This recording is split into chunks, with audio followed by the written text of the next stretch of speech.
So, Gwilym, when was the last time that we did a podcast? Can you remember? Not long ago. Not Uh, long ago. But it was between between these two podcasts. You yeah. you you went through huge physical danger. Oh, I played football. That was it. I played football. Yeah, we played in the SEPA informals. That's the SEPA students, for those who don't know SEPA intimately, football tournament. There were 17 teams, big old turnout. So I think we had about 140 people there, and we came last. Um, I turned up. I offered to play in goal because, like, when I was younger, it was where everyone used to put me because it was least damage done. So I offered to play in goal, and I was told, no, we've got a goalkeeper. And then I turned up and was immediately said, "Are you still okay to play in goal?" I was like, "Yeah." I've not got long trousers. I've not got long shirt sleeves. Have you ever dived? Have you ever dived on AstroTurf? No, I gather it's a bit spiky, isn't it? You come up like big carpet burns. I was absolutely covered in carpet burns. So not to be recommended, I think. But no, an enjoyable time was had by all, I think. My firm sent two teams. Apparently, I checked in. Our B team beat you. Oh, thanks. And the it was a mixed game, of course. And our female striker put three past your goalie. Don't know who it was. That might have been me. No, it wasn't. No, I wasn't in goal at that time. I'd come out to go and pitch. That was Yemi. Yeah. There you go. But yeah, I didn't get the name of your female striker, but she did entirely sell me like a lame duck. She did this nifty little maneuver thing with her feet, and I just didn't know where I was. I was totally confused, fell over. Yeah, that's my response. My own feet start moving in sympathy. I know what you mean. Yeah, it was exactly that. Yeah, it was like trying to mirror the movements, bang, down I went. But no, we did have a good time, but we did get soundly beaten by everybody who played us. But was it fun? Because it's about taking part. And I played every single minute. I was on pitch for every minute. How cool is that? Seeing as I was the oldest person there. Oh, you'd be pleased then, because my colleague says, no, I don't think we played against Lee because there were no old blokes on the team. Look at you. I'll take that. Pull that off. No, there was very much an old bloke on the team. But to be fair, I still move reasonably fast for an old bloke. It's those glutes. We talked about that last podcast. The glutes, definitely the glutes. Lee Davis and Gwilym Roberts are the two IPs in a pod, and you are listening to a podcast on intellectual property, brought to you by the Chartered Institute of Patent Attorneys.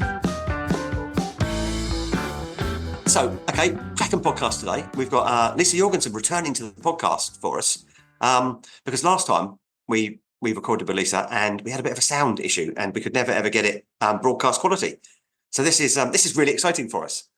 We love it when a guest comes back, even especially Lisa, when they didn't actually make it on in the first place. Well, welcome to the podcast. Thank you so much for having me. Oh, it's a pleasure. It's a real pleasure.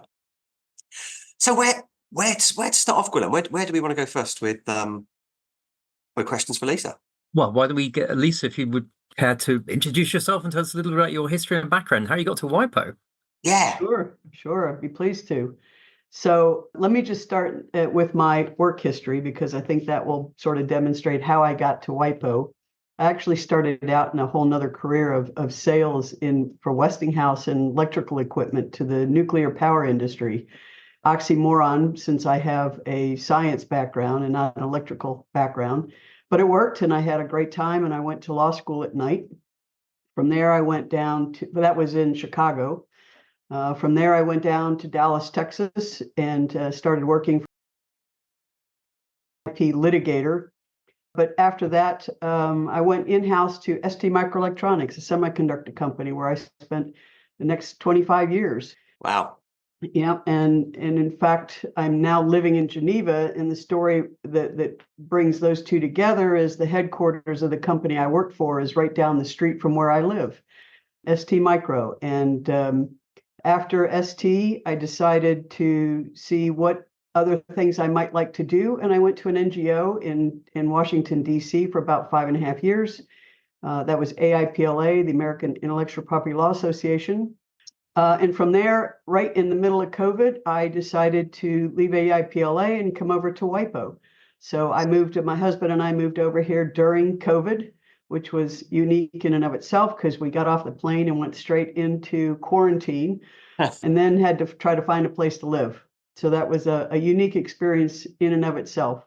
But I really enjoyed my time at different from ST, but at AIPLA, where I started to get more involved with outreach to members of an organization and felt that coming to WIPO would be sort of an enhancement of that, and my ability to work with both stakeholders and member states would be just a great sort of turn in my career.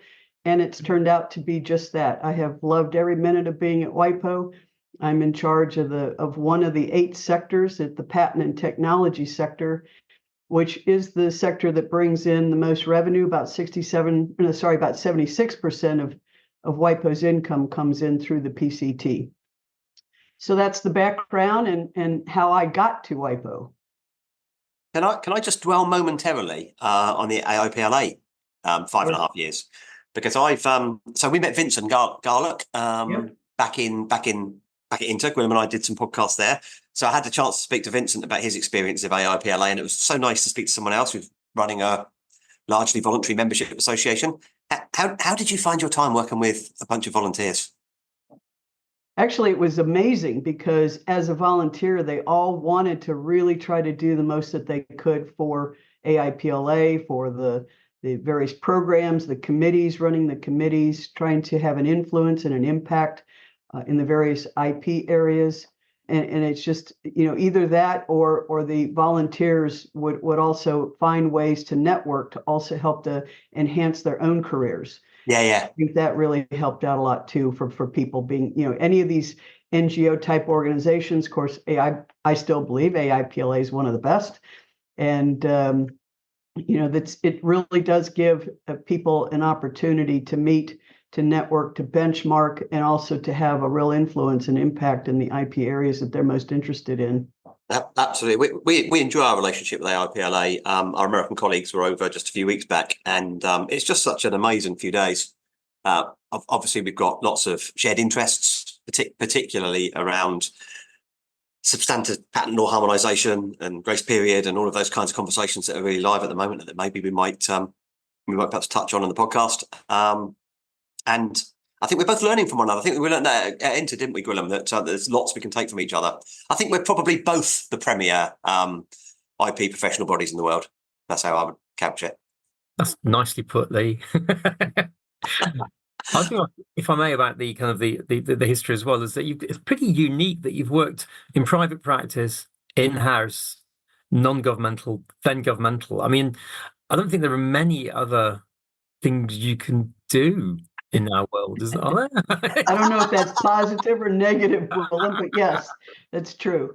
Yeah, I actually found it to be just sort of a progression at each phase. And I found coming to WIPO, having that corporate background in the PCT was really beneficial because in many ways, WIPO is very typical UN organization, the technical side of the UN organization. And that part's been a big learning curve for me. But in another way, WIPO, or at least in the PCT, is very much like a corporation. You have to understand finances, you have to understand HR issues, union issues, how to run an organization, efficiencies and operations, etc. So I think my corporate background probably was very helpful for me in the role that I'm in now.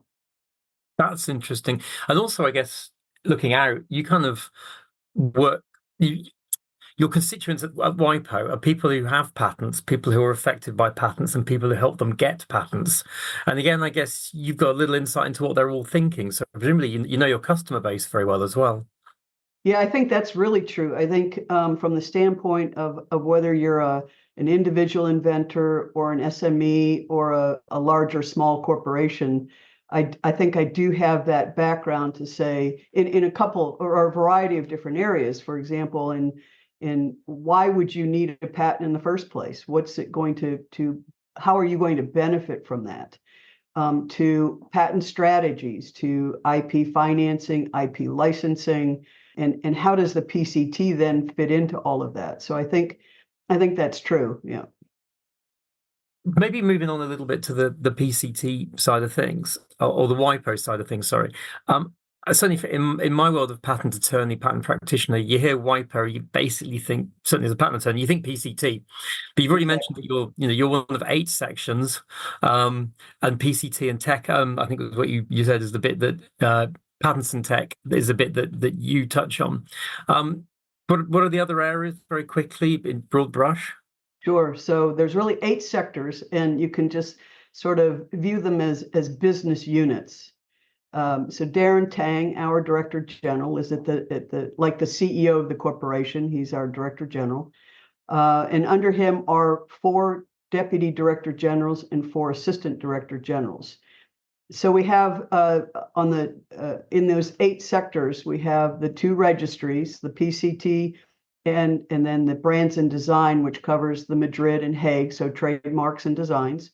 We have the copyright sector, which manages the copyright law and information. We have what we call R&DS, which is regional and national development sector, which is the sort of the go-between, the ones that manage the relationship between member states and WIPO. And they also have WIPO Academy, which is the largest IP offerings for learning anywhere in the world. And they do just everything from soup to nuts. So it's beginning to end for anybody in their career or anybody that's just looking for information on IP. Then we have what we call infrastructure and platforms, which is the group that handles the tools that are used between IPOs, the IP offices around the world, and WIPO, among other things. Then we have global challenges and partnerships. That's the group that manages the relationship between WIPO and all those NGOs like AIPLA and SEPA, but also manages the relationship between WIPO and the big UN in New York, WTO, WHO, and all the other bodies like those. We have our IP and innovation ecosystem sector, which manages that's the house for our chief economist and all of his staff, IP for business, IP for innovators, the Arbitration Mediation Center, the Judicial Institute, they're all housed in that sector. And then, of course, you have the administrative and management part of the organization, which has the finance, the IT, the premises, procurement, security, etc. So those are the 8 sectors. And Darren has his own sort of front office staff, which is our news and media team, things like HR, our diplomatic team, diplomatic core team. He also has like IOD, so the internal oversight division, those ethics office, those kinds of things report up to him, and everything else is spread through those 8 sectors. Huge operation. Roughly how many people have you got in the whole organization? It's about 1,400, I think, 14 to 1,500. Oh, so that's my thought. I was thinking EPO, of course, is overwhelmed with examiners. You don't have the examiner burden, do you? That's outsourced. Well, we have the logistics examiners, the formalities examiners, but they're probably around 200 of those out of the 1,500. Wow, So they work. nothing on the scale of a USPTO or EPO, etc. Yeah. It's about 200 people. So they work hard because there's a lot of PCT filing numbers are just forever growing. I think that's right, isn't it? Yes, it's last year, 2023 was a slight dip between 2022 to 2023, about 1.5% or so in both filings and income. I think we had roughly 275,000 filings last year, and the income was roughly around 375 million. And that was down, each of them were down about roughly around 1.5%. We're hoping, or not hoping, we're looking at statistics now and thinking that there's the possibility for a slight increase in second half of this year. We did see a slight downturn in the first half, but we're seeing the signs for a slight increase for the second half that would bring us back maybe roughly about the same as 2023. And then year after that, we're thinking that we will again start to see some improvement in the numbers, both in filings and in revenue. But it won't be dramatic. It'll be slight increases we're hoping year over year. It's actually quite unusual to hear a dip in filings. Patents tend to go up and up. Doing the maths, I guess that means there was a dip in priority filings 21, 22. So is there maybe a pandemic-ish reason behind that? Well, it's the post-pandemic, because our patent application filings are the ones that are done in real time. Mm-hmm. So not from a year or two ago where you're looking at the 12-month period, Right. the 18-month period. So we saw a dip in 2023. We did not see that dip in 2022. We did see it still an increase, albeit a smaller increase than what we had anticipated. But we did see that increase in 2022, slight decrease in 2023. And we're believing right now that it's probably going to be roughly a break even over 2023 for the end of this year. Which is okay. Well, it's good to hear. And I think there was always going to be that slight impact of a lot of people not being able to do their day job in quite the same way. So it kind of makes sense. I think the other kind of question so we're going to go to the PCT in particular. What are the growth plans for it? You've got 140 something countries. I can never keep up, but 157 PCT members. Wow. Out of the 193 members of WIPO. And yes, we have a number of things that we're working on. Really, it boils down to sort of three buckets of things: the outreach to our stakeholders, customer service and customer experience, and staff development. If we look at PCT as a whole, we have several divisions or multiple divisions. So in the PCT, we have the services department. So we have the operations team, and in that team, we are looking at ensuring that we are as efficient as possible. And you can't make your way out of a downturn by constantly reducing costs, but you still have to look at the overall picture of costs and efficiency and still maintain the staff that we have. So what we've done is moved from an application-driven process to an applicant-driven process. And we have worked for the last almost a year and a half now at training all of our operations examiners on a number of different areas where they can be the focal point to answer questions from the stakeholders versus having to move them over to a different group to handle the basic questions on patent application filings and issues. They've also done things like, now that they have, for example, maybe one or two examiners may have a large corporation or a number of corporations that are big filers, they can look and say, are we seeing the same problems with them over and over again? How can we reach out to them, explain to them what we're seeing, and find a way to resolve it so the team inside at WIPO doesn't need to continuously resolve those kinds of issues. We resolve them once and for all with the stakeholder, and it makes the whole process a lot more efficient. So we did two pilot teams on this. We just finished the pilot teams in the sense of doing an internal survey to see how the staff felt about it. And we did an external survey with a number of our stakeholders to be sure that they felt that this was going to be beneficial to them. Both came back very positive. So we've now turned those two pilot teams into regular operations teams. And we had 10 of those overall. So we did two pilots. So there's 8 remaining teams. We will do probably 4 in next year and 4, the remaining 4 the year after. And a lot of our other divisions within the PCT are really helping out to make sure that these operations examiners are really fully trained, up to speed. We're getting them upskilled. They've seemed to really like the ability to have a chance for promotion in the kind of work they're doing, as well as even promotion in job grades. And it's just worked out really, really well for us. So that's operations. Darren had, our Director General, had decided to move all of IT inside WIPO into one organization under one umbrella, which I think was one of the best decisions he could have made.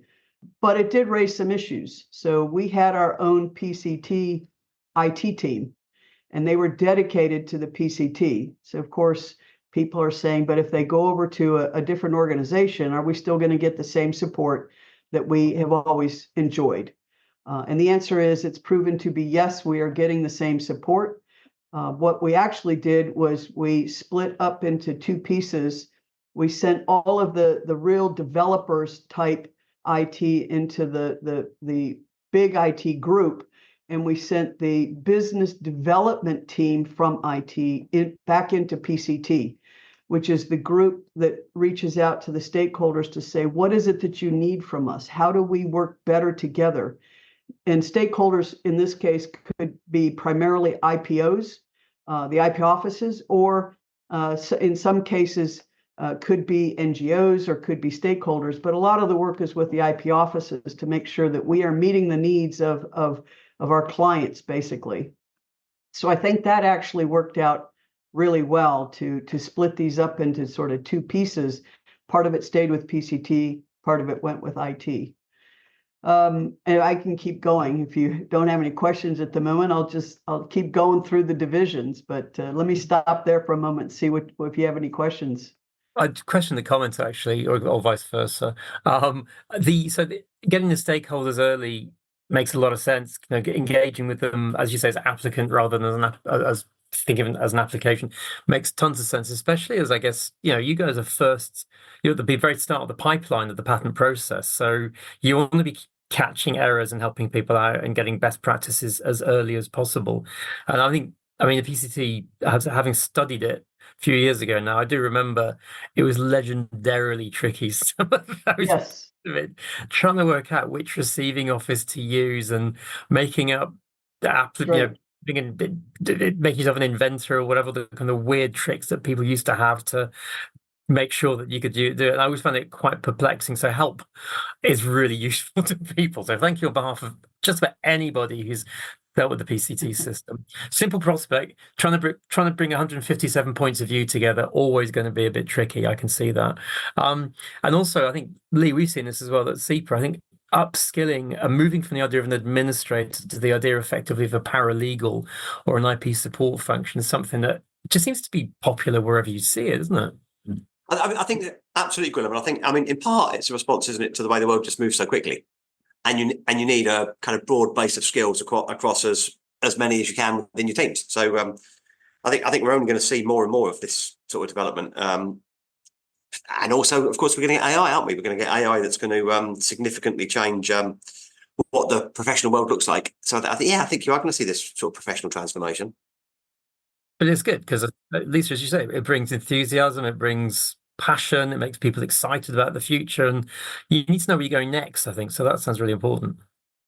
It is, and I think for the staff that have been going through the pilot team upskilling, I think they've just been thrilled with their opportunities, and it has really given them kind of a new lease on their look on their work for WIPO, and really kind of excited them again. And I think that's just really positive for everybody. Gwilym, you raised an issue about the ability to understand the PCT process. And one of the things that we've also been working on is in a different division for, you probably know Matt Bryan. Yeah. And Matt's in charge of our legal and user resource division. In that division, he's been working really hard at things like e-application guide, the newsletter, making sure that it is out there for the people who really need it with the information that they really need. So we're also working on the other side of it. In fact, it's Matt's team that has really done a lot of the training of the examiners on the technical side, the legal technical side of what they're doing. We've also brought in experts to teach people how to talk to our clients, even going that far with soft skills. So we're doing a lot of work in that area as well. Then we also have a lot of outreach that we're doing, both PCT and EPCT, to the IP offices and the stakeholders. We're really enhancing our outreach capabilities, putting more resources into the team that is managing that, which is our International Cooperation Division. And we're looking at this, trying to look at this very holistically, because every part of PCT affects another part of the PCT. And there's so many divisions, and these people know each other so well that it makes it easier to do a lot of cross-division and cross-sectoral work with them to get collaboration across the PCT house to make that work. You've mentioned there about the kind of the interrelatedness of the PCT, and I think complexity. I don't want to make it sound impossible. It's actually very, very manipulable. Most of the time, it's just when you get a weird fact set, it can catch you out. And of course, the PCT is a holding pattern for those less versed in the system listening in. The PCT is kind of a holding pattern, or kind of what I call international patent pending, before your patent application goes into national regional phase, as we obviously all know. But incredibly important place to put it. As a result, as you say, you've mostly got administrative examiners, but there's a lot of law and substantive law sitting behind the PCT. And as Lee mentions, there's a lot going on. For example, there's always conversations about substantive patent law harmonization. Are there any big legal changes coming via the PCT that we should be looking out for? I don't know if I would say there's big changes as much as new things that we're working on. Of course, we have the Patent and Technology Law Division, which is different than the PCT. And in that division, that is where we have our SCP, which is our Standing Committee on the Law of Patents, which would be the place where a lot of the conversations would take place among the member states on things like harmonization, IP and health, areas where all of the member states are saying these are the topics that we need to benchmark, the topics that we need to understand.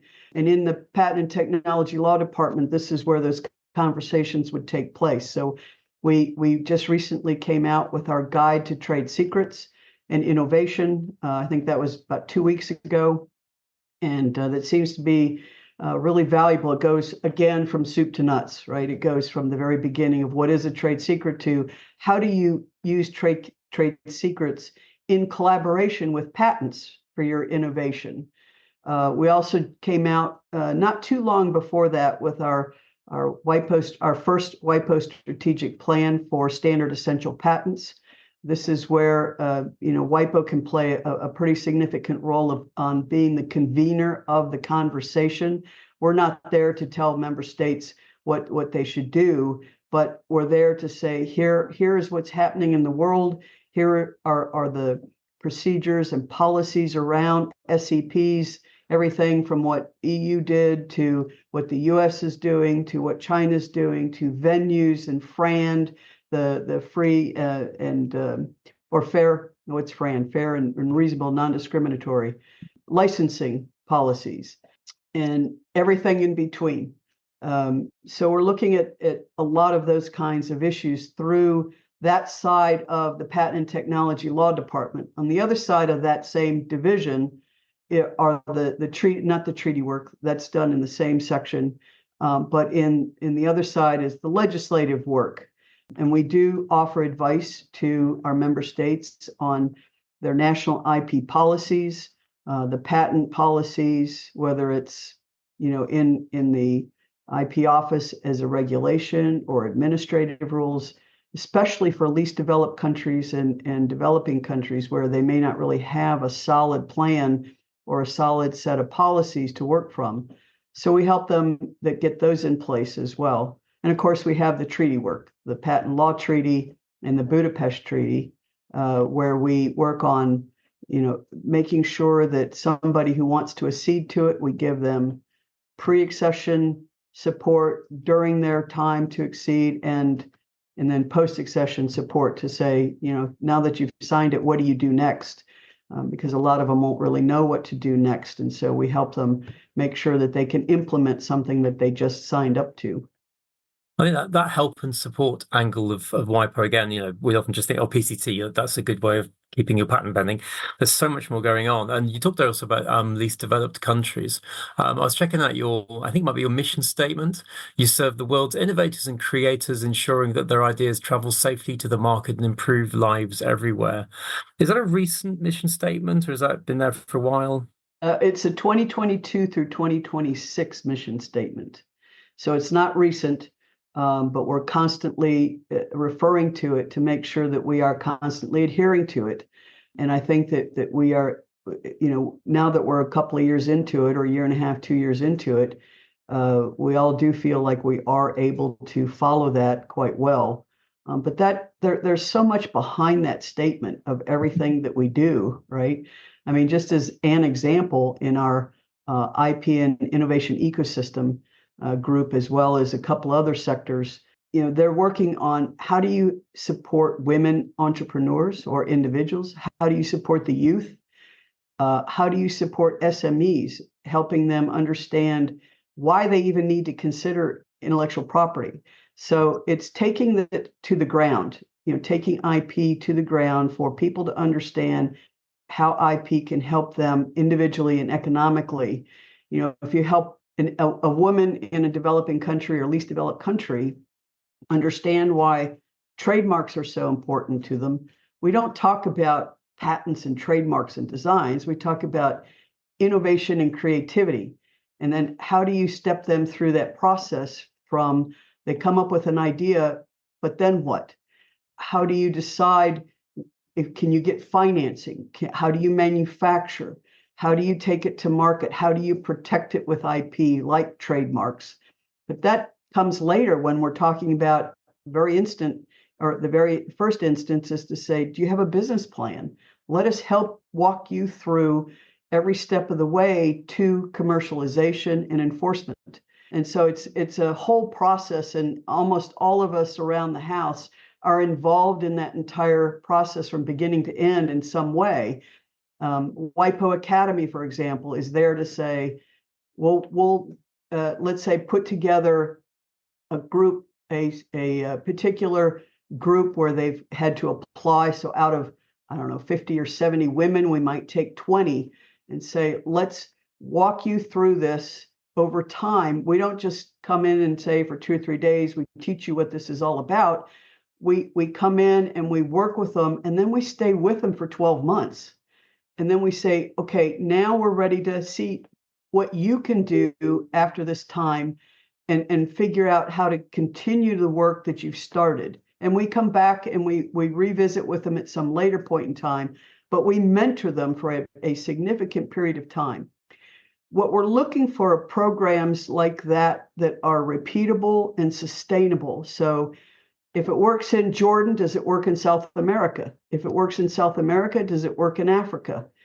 And everyone may need to be tailored in some way to the region or to the group that we're working with next, but it still has to be a baseline program that can be tailored and then repeated and sustained.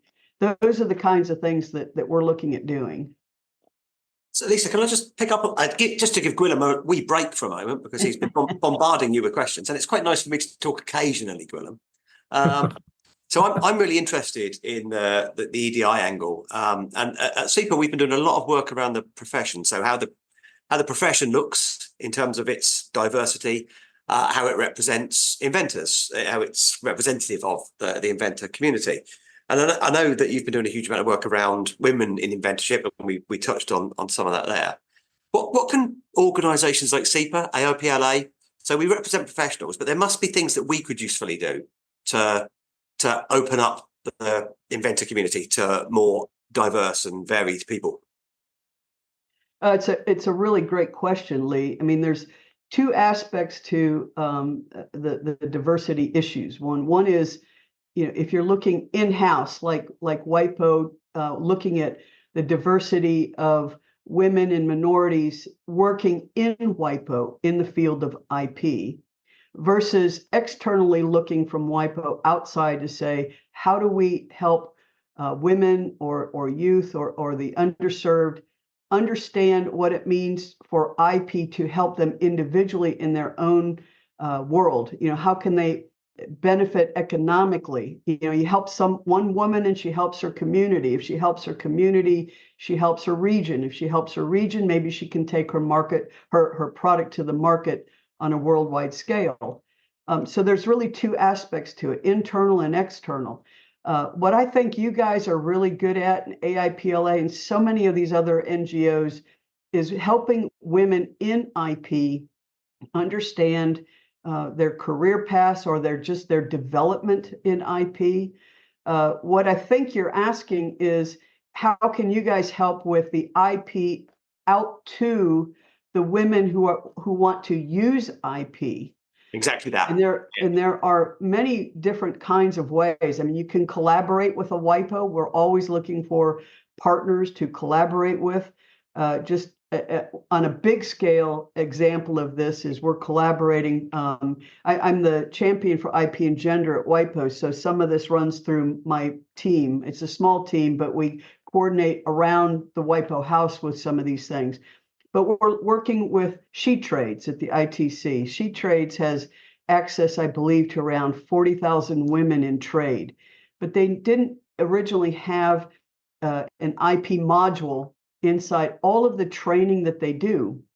So we're working with them now to build an IP module for them that they can insert into their own trade training of all these women. And it's a huge group. They are so effective in what they do. And if you can add the IP to it, then I think women will also benefit from understanding how IP can then help them also economically and then ultimately in trade.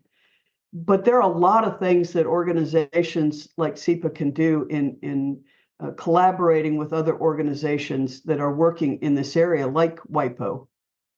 I think we'd be really interested in doing that. I know Gwilym and I have done a couple of podcasts around EDI and one around. So we have a initiative in the UK called the STEMettes, which is sort of women in science, technology, engineering, and mathematics. And remember that on that podcast, Gwilym, we were talking about women generally in science there and not inventorship, but we learned about the leaky pipeline, and that's that you get this significant number of women who will start off down the pathway to science and tech careers, and then over time, for all sorts of reasons, that diminishes. Is that the same in inventorship? Is it that women aren't inventing, or are they inventing, but over time, sort of attrition takes them out of the system? Well, I think there's a catch to that question. I think women do invent. I think from my own experience, even being in-house in a large corporation, a lot of women don't think that what they've done is an invention. Right. So a lot of this is education. You know, what does it mean to have invented something, to be an innovator or a creator? And then what do you do with that information? And I think it's really about education to help them with the process of understanding how IP can work for them or help them economically. You know, I think there's two aspects to it. One is, again, you know, helping women who want to move into the field, like to be a patent agent or a patent attorney. How do you help them come from a STEM background into the field of IP?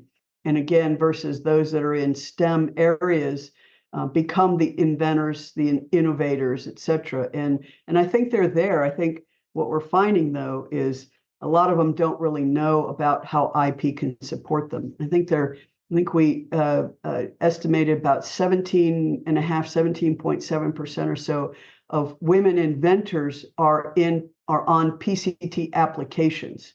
That's pretty low, and I think it only went up slightly from the year before. That was at the end of 2023. And I think part of this is we have to be able to first understand what the data shows to know exactly what's going on. But then we have to be able to know how to use that data to help us with improving our access to women in these areas or any other underserved group of people. We're doing things here like having our first, given that we've only been working on this for about a year, we're going to have our first global research experts meeting on improving gender and diversity in IP and innovation. We're going to do that this November, and our chief economist and his staff will be pulling this together of academics, IPO or IP office, other economics chief economists and their staffs from other major IP offices, and we'll be bringing them all together to say, how do we know what information we need, and then how do we gather it? How do we benchmark everybody's best efforts and the best way to go about this so that we can do the research and know how to take the next step forward to reach out to all of these women in the underserved. So we'll have a call for papers on that, I think this month or early next month. And we're hoping that this will really be a big event. We're hearing a lot around it, and it's not just for those academics. It's for anybody that wants to participate or listen in on the work that we're going to be doing. But I think that's the first step to outreach. The second step is finding partners. You know, if we partnered with SIPO, we partner with She Trades, we partner with any other NGO or any other IP office, so that we can enhance and multiply all of our efforts together, so that we have a greater impact and greater outreach in that area. And then, of course, for us, the third leg of our strategic plan for IP, the IP GAP, which is our IP and Gender Action Plan, is on policies that countries like least developing countries, developing countries, and even others that are further along but still don't have a lot going on in the women and IP area, is what can we do to support them in creating policies at the national level that can help women, inventors or innovators and creators, so that they can get into the system and learn what they need to do.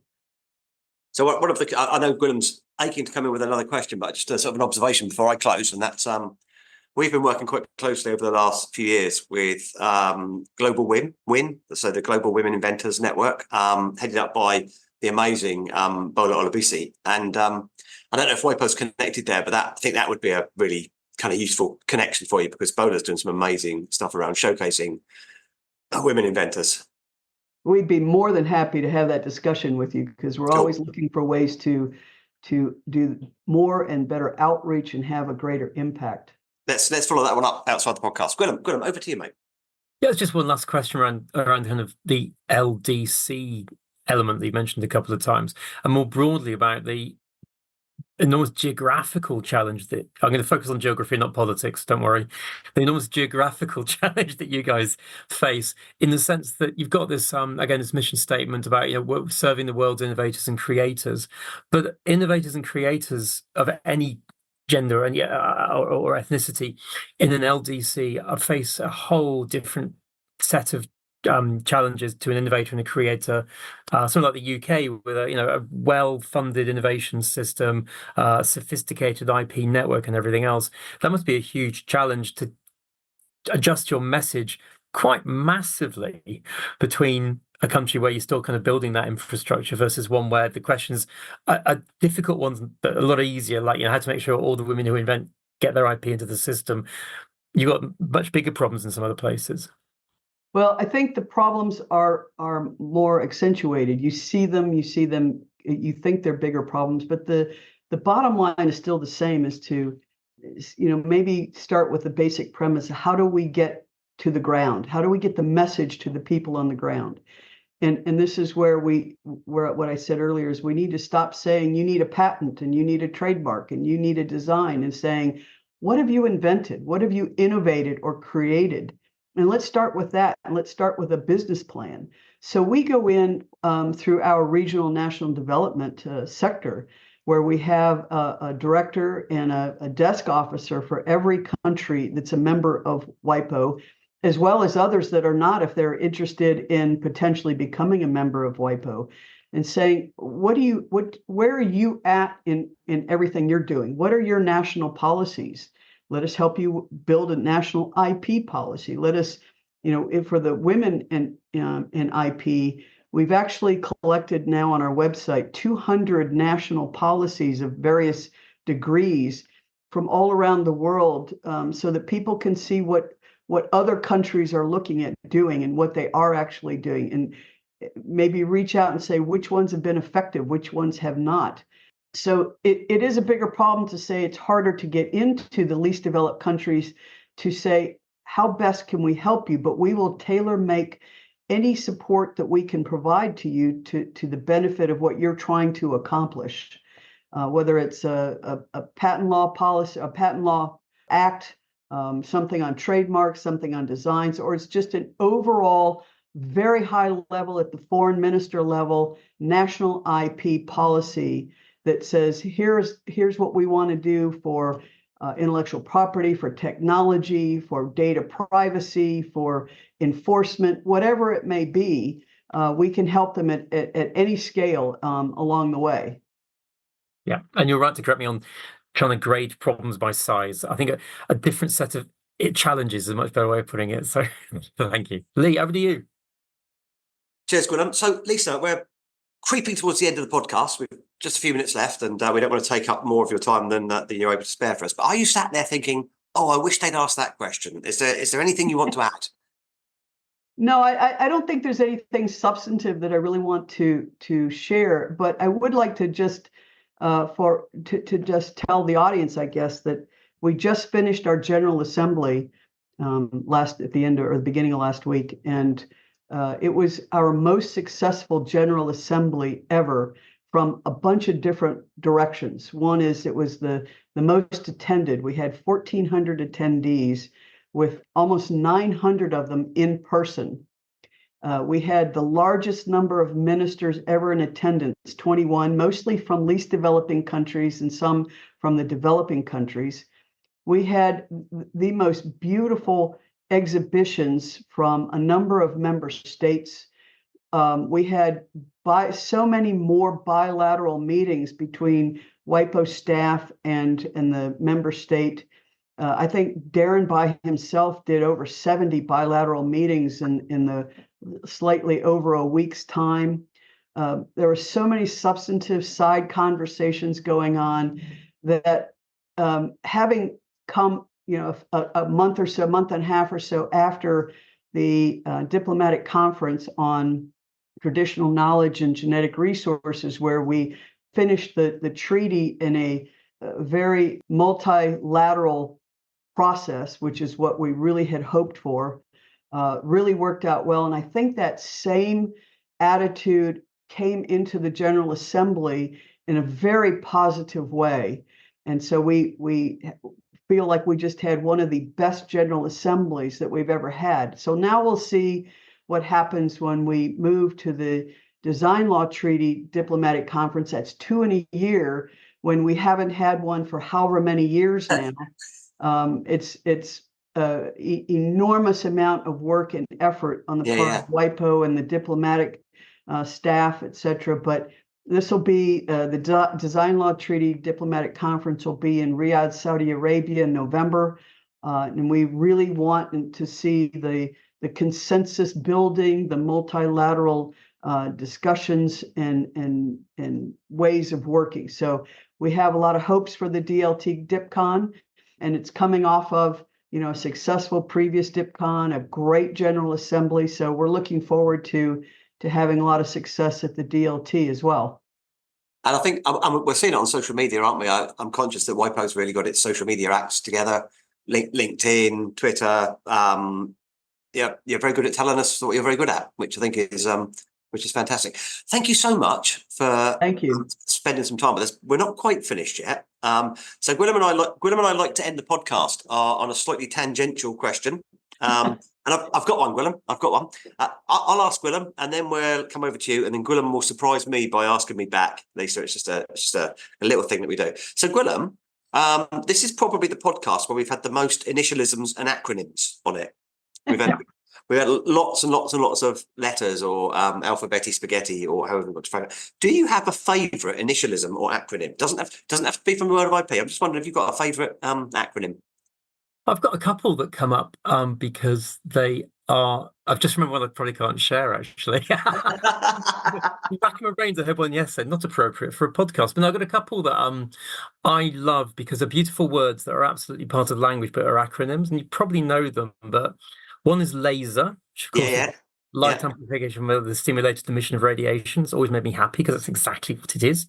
And scuba, self-contained underwater breathing apparatus. I love that one too. So those are a couple that come out because they're actually just great words, and the fact they stand gives them an extra richness. There you go. And they just enter the lexicon, don't they? They become part of language. And the other one's from prison. I'll not tell you now. I'll tell you in the pub. Fair enough. That you've probably said enough already. Lisa, how about you? Have you got any favourite acronyms? Oh, I'm just going to say, because of where I sit in this chair, is PCT. We'll get you a T-shirt. So, Gwilym, mine is, do you remember probably about 7 or 8 years ago when we thought that CEPA ought to start to have a strategic plan? we locked council members away in the old SEPA offices. And I gave you all a task, and that was to try and describe what SEPA did in 3 to 5 words. And you came up with 4. And not in the order that we use them, but you came up with community, because we bring patent attorneys together, learning, because we support their professional development, influence, because we campaign, advocate on their behalf, and status, because of course, if you're a fellow of SEPA, you're a chartered patent attorney. And then we rearranged those letters into SILC. So status, influence, learning, community, silk. So, and it just seemed to be so apt for a professional body that's all about the law for the acronym to be silk. So that would be my fave. The one that we use to describe ourselves. Yeah, it's lovely. I spent quite a long time coming up with synonyms for those words to see what the rudest version I could come up with was. I'm not sure. Thank you for sharing that. I'm not sure. I'm not there any answer. That's quite funny. Lisa, thank you so much. We're at a close. We always say at the end, though, that if you've listened to the podcast and you've enjoyed what you've listened to, then leave us a little review on the podcasting platform of your choice, and that'll help people find us, because we want to grow our audience, Gwilym, don't we? Always. And we would very much appreciate it if, when it goes out, you signpost it to all of your WIPO colleagues, Lisa. That would be amazing. Thank you. I'd be more than happy to do that. Thank you for having me.